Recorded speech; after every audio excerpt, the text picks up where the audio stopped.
নমস্কার বন্ধুরা।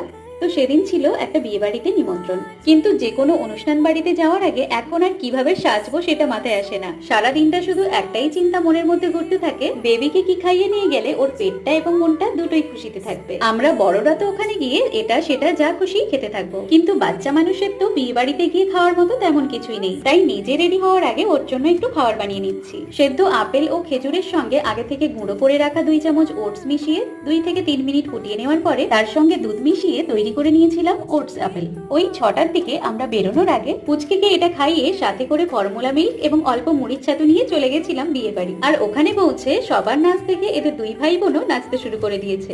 নাচ গান শেষে খাওয়া টাওয়া করে ফিরে এসে পুত্রকে ওর ঠাকুর দাদার কোলে দিয়ে ওই যে আমরা শাশুড়ি বৌমা বসে গিয়েছি হাওয়া খেতে খেতে গল্প করতে। আর এই সুযোগে ভিডিওগ্রাফির দায়িত্বটা বরমশাইকে দিয়ে দিয়েছি। আর এটাই ছিল সেদিনের বিয়ে বাড়ির ছোট্টখাট্ট স্মৃতি। আসবো পরের ভিডিও নিয়ে, আজকের জন্য টাটা।